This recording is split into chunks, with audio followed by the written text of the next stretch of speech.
Thanks for listening to the Lakers Fast Break podcast, part of the Hoopheads Podcast Network.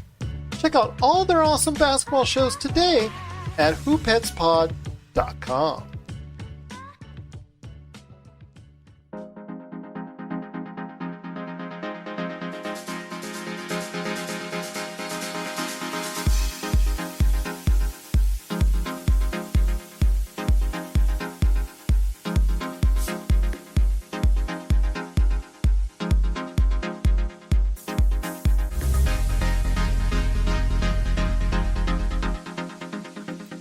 All right, and we're back for another episode of the Lakers Fast Break podcast. It's Gerald Glassford coming right back at you here with Lakers Fast Break, Pop Culture Cosmos, Inside Sports Fantasy Football, and Game Source.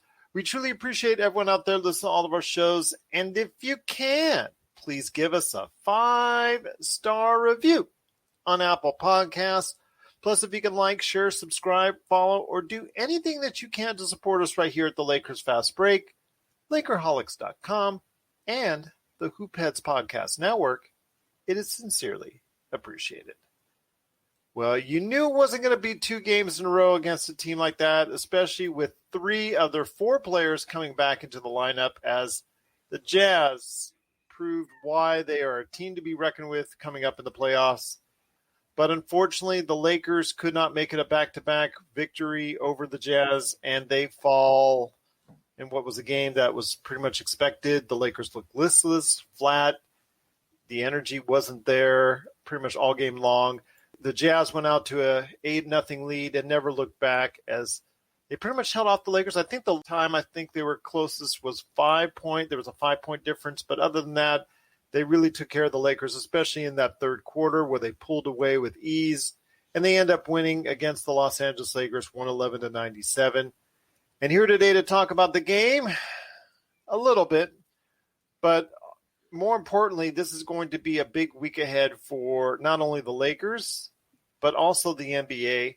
And here today to talk about that and more is a good man indeed. You got to catch what he's doing today on his articles on medium.com and, of course, Lakerholics.com. It is LakerTom. And LakerTom, again, we knew already that it wasn't going to be back-to-back. I would have liked a little bit more competitive fire up out of the team, but you see the difference with Gobert in the lineup for a team like the Lakers without LeBron and AD. It makes quite the difference.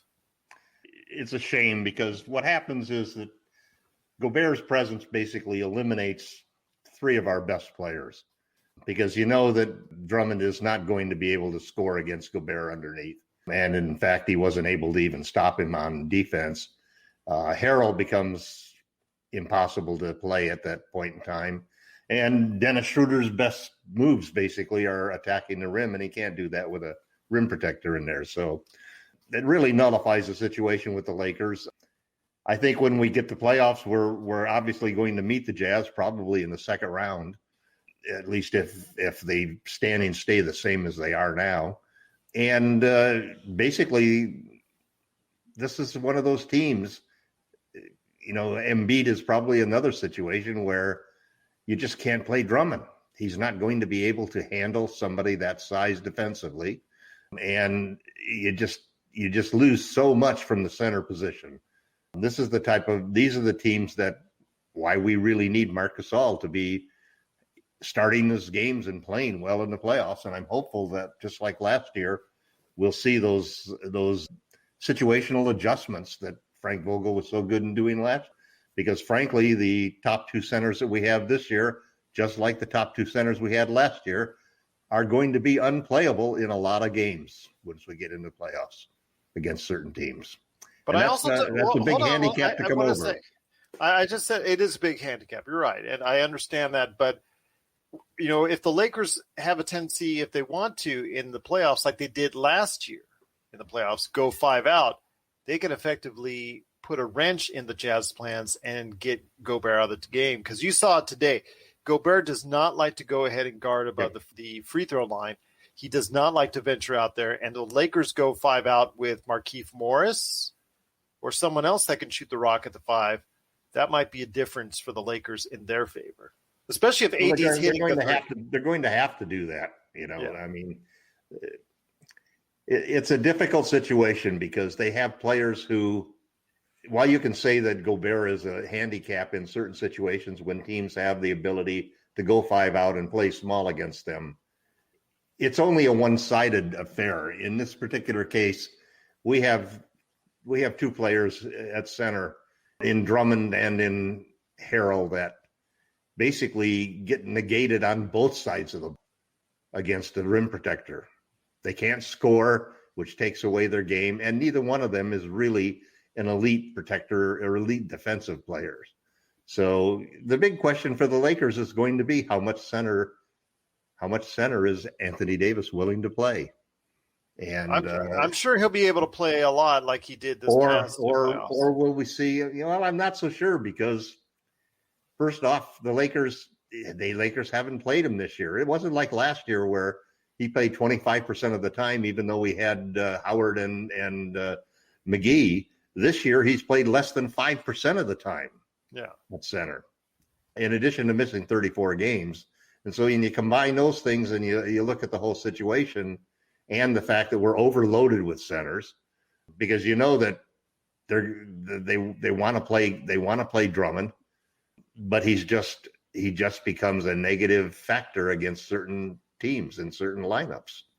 He's fine against some teams, but also then even when you play him, and it may be different, it obviously will be different when you got LeBron and AD in there versus the players that we've got now surrounding Drummond.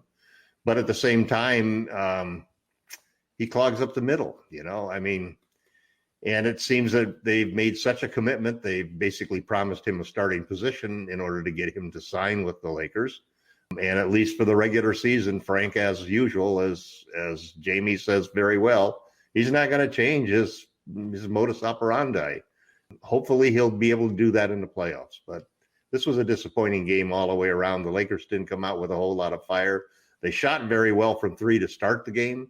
Horton Tucker had a good game from 3. KCP looks like he's picked it up from 3. Bad game from Morris. Terrible game from Harrell. Poor game from Caruso. Oh, and I want to say this, LakerTom, if I see him do it again, this is something I've barked about before. If I see Caruso drive through the lane and go underneath the basket and Joe Ingles, not the shot blocking deluxe individual that's out there, trailing him, and he doesn't even look to do a reverse layup, instead passes out, that to me is so irritating when you have these wide open layups. And I understand the mentality, but he's just so shy sometimes. First option is to shoot. That's the number one rule in basketball. It's so irritating. Every time you go in there and with an idea that all you're going to do is pass, you are really limiting yourself offensively. It's so irritating to watch. It goes against what everything I was about him is the cross-court passes in the middle of the lane that get picked off. And there's always 1 or 2 of them every game. This game, same thing. Yeah. He comes out and he fires a one-handed pass right straight through the 5 or 6 bodies. It was lucky if it even get through. Well, but THT, 24 points today, just not enough today. Just not enough. No, and basically what we didn't have today is any defense. Yeah.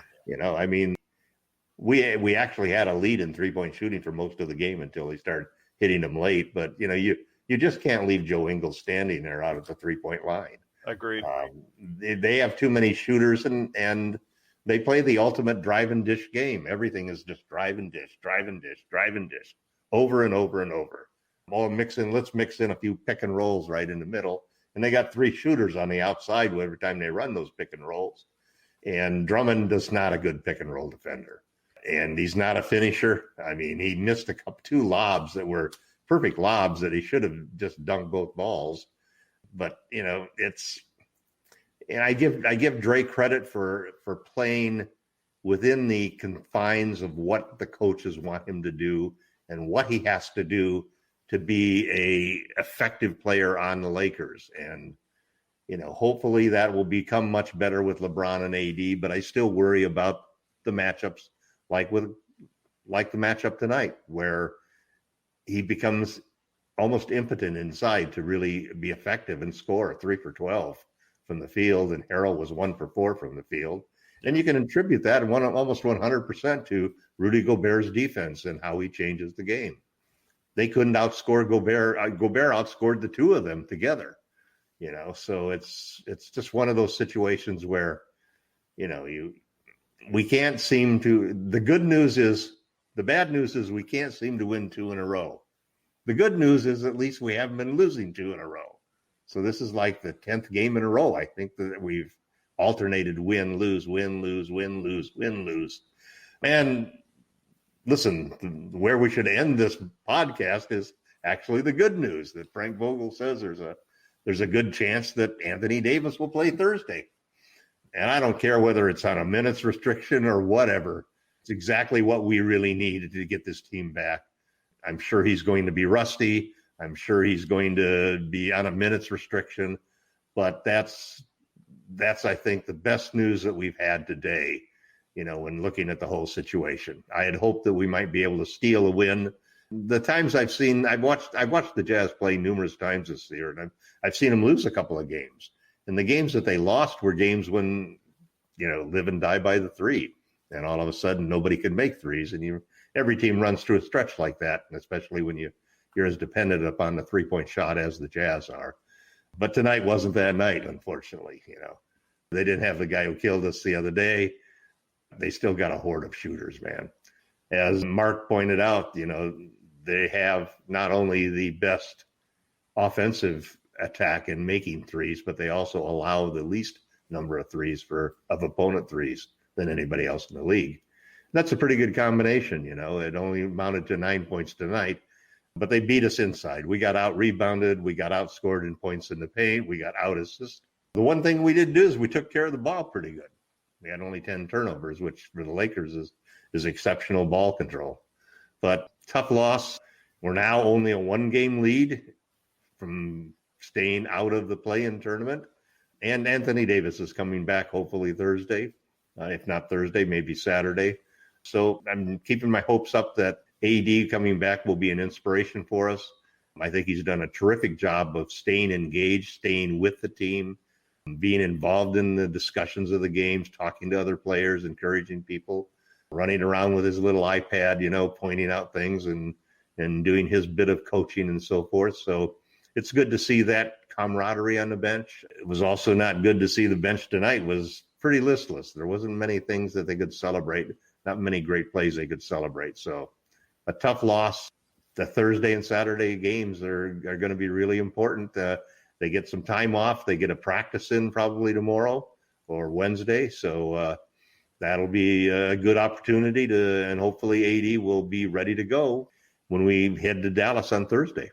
This is Raphael from NBADraftJunkies.com, and you are listening to the Lakers Fast Break.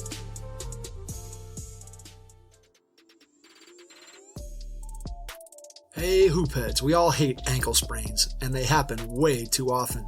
Ankle injuries are the #1 sports-related injury. Arise is trying to change that. With the iFast, your athletes get preventative protection and full mobility. Athletes no longer need to wear bulky braces that limit performance and give mediocre protection. Anyone playing sports should be using these products. Keep your athletes in the game. Don't wait for them to get hurt to take action. Visit www.arise.com, spelled ARYSE, and use the code HOOPHEADS to get 20% off the future of performance. That's ARYSE.com with promo code HOOPHEADS to get 20% off. Once again, the Lakers end up losing today, 111-97. The standings, I want to go ahead and correct you on this, LakerTom, and that is right now, as of right now, the Lakers are 2 games ahead of Portland Trailblazers in the standings. 1 game in the loss column. Yeah, you look at the loss column. That's not what I look at. I look at 2 games overall as far as it's concerned. So 2 games overall as far as from the Portland. So I don't want to mislead the audience out there. It is 1 game in the loss column, but 2 games overall. They're 10 games back, Portland is, from Utah, whereas the Lakers are 8 games back.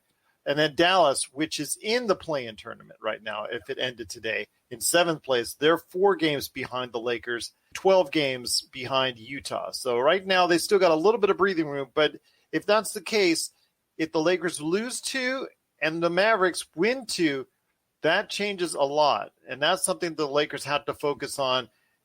least splitting, at least taking care of a split this coming weekend.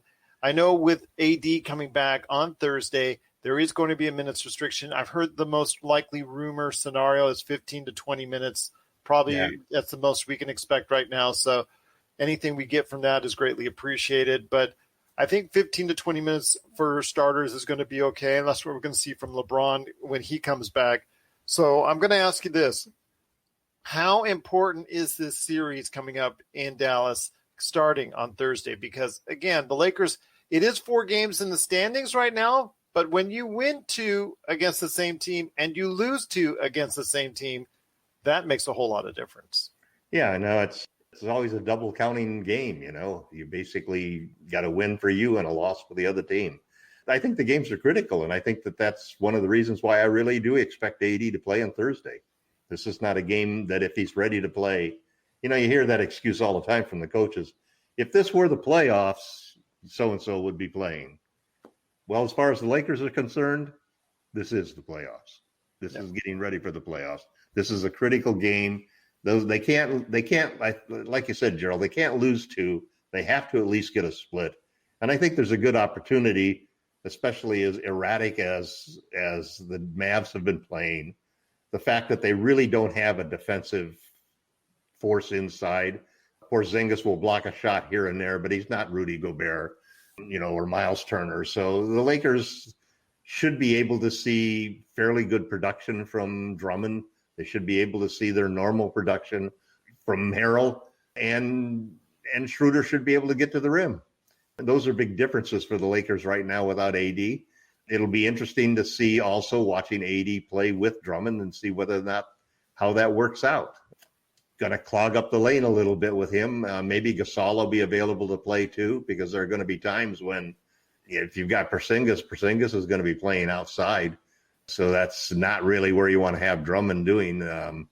So it'll be an interesting matchup. I think the Lakers are going to go into it as if this is the statement game that they need to do. This series is going to be critical for them. If they were to lose these 2 games, they would possibly be in danger of going into the play-in tournament, especially if it takes Anthony Davis 5 or 6 games to just get his legs together and get his win back.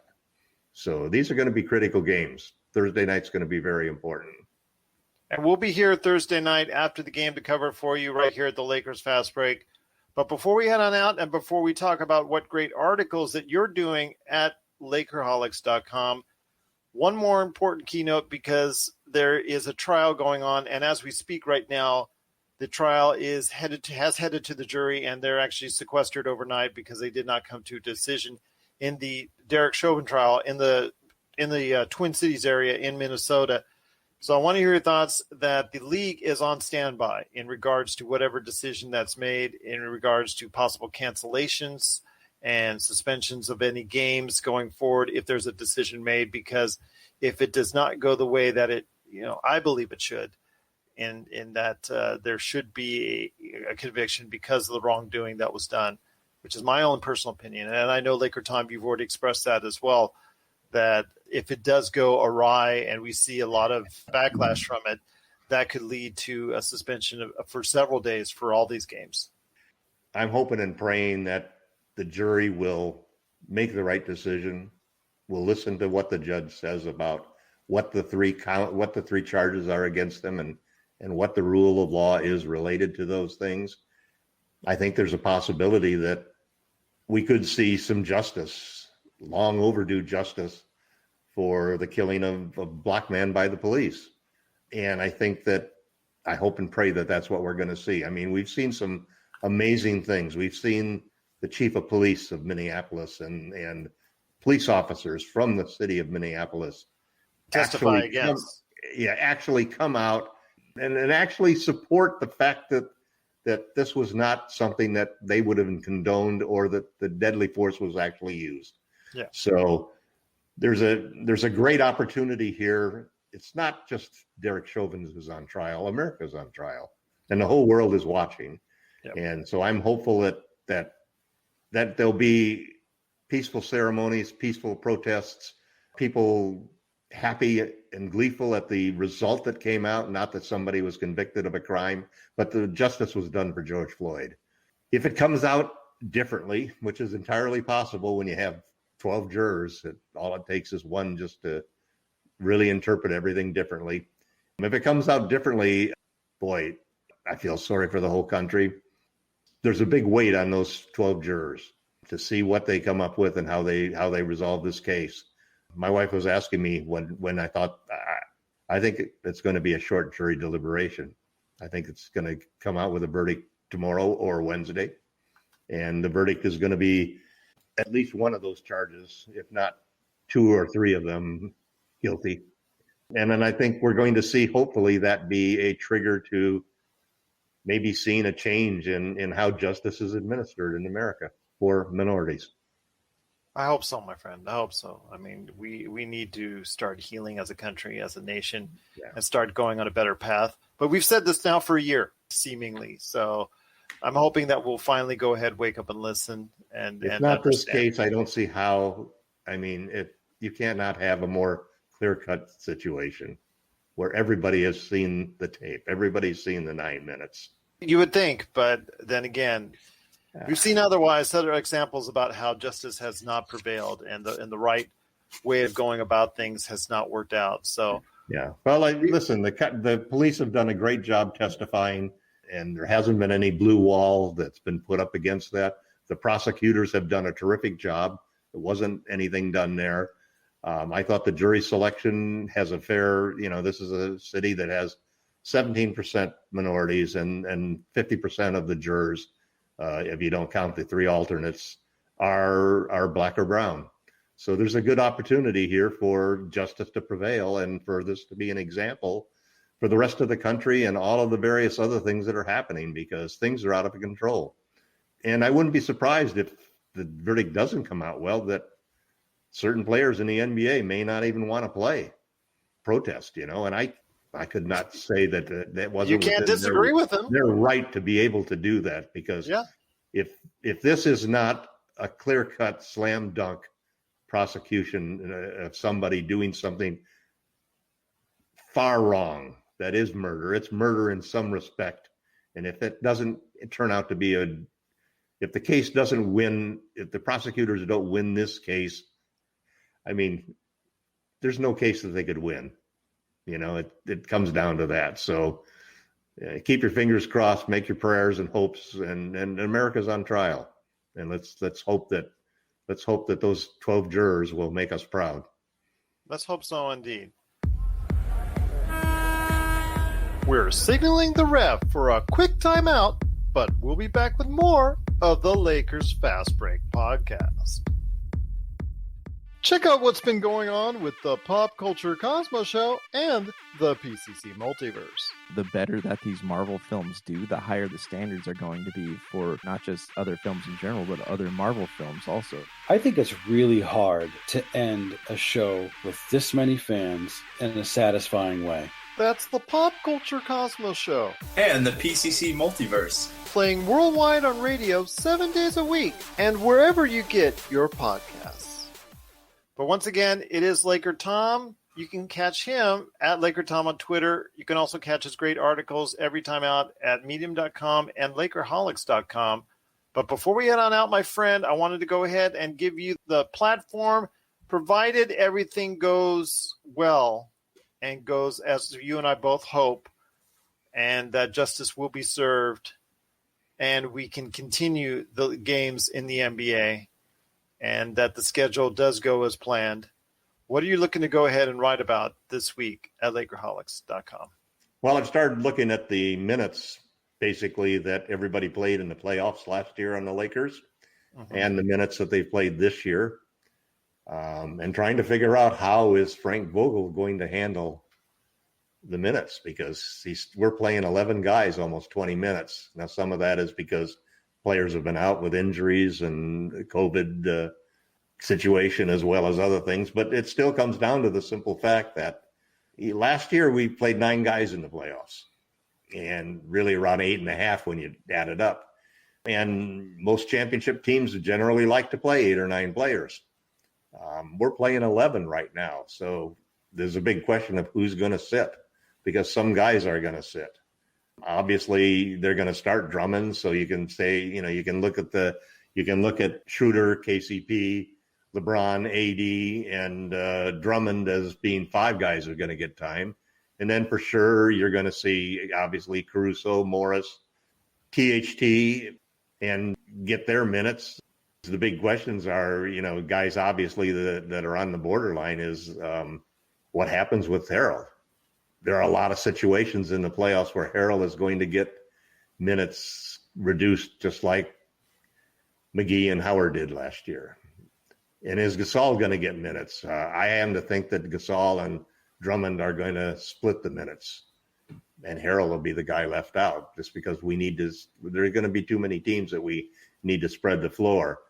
And I played around with the minutes, and I actually added them up about a half an hour before the game started. I put down the number of minutes I thought everybody was going to play, the first 9 players, and it happened to come out magically to 240 exactly, which is 5 times 48 minutes. So it'll be interesting to see. That particular situation had Harrell getting 0 minutes. And frankly, it had Gasol getting 0 minutes because it was assuming that Anthony Davis was going to be playing quite a few minutes at center. Davis and LeBron both played 36 minutes last year, and I think they'll play 36 this year. So that's basically what I'm looking at. That article will probably be ready Tuesday or Wednesday. It'll be my prediction, basically, for who's in and who's out as far as the playoff and rotation. Well, we'll see what happens then. Again, check that out at Lakerholics.com. Be part of the conversation today at Lakerholics.com, or you can check out LakerTom's work on Twitter and, of course, Medium.com as well. And remember, we've got a ton of great basketball podcasts as part of the Hoopheads Podcast Network, hoopheadspod.com. Well, Laker Tom, unfortunately, it was not a great day today as we talk about what happens, but it was a split between the Jazz, which going in, I guess you could say was something we would like because we were hoping they would get a split, and they did just that because they won on Saturday. And it's our turn to win on Thursday. Yeah, it's our turn to win on Thursday. Well, let's go see if we can win 2 in a row against Mavericks. And that'd be nice. That would be nice indeed. But Laker Tom, unfortunately, it was a bad day for the Lakers and Lakers fans as they end up losing 111-97 to the Utah Jazz. We will be back on Thursday night after the game against the Dallas Mavericks. So please be here, join us, go ahead and be part of the action. Hopefully we'll have a spirited crew with us once again as the Lakers will face off against the Mavericks for a key playoff spot. And, of course, the most likely return of Anthony Davis. So we'll go ahead and talk about that and more coming up on Thursday. If everything goes well, fingers are crossed that everything will stay on schedule and on course. And here's hoping everybody stays safe and stays healthy out there in Lakerland. And we'll see you Thursday right here at the Lakers Fast Break Podcast.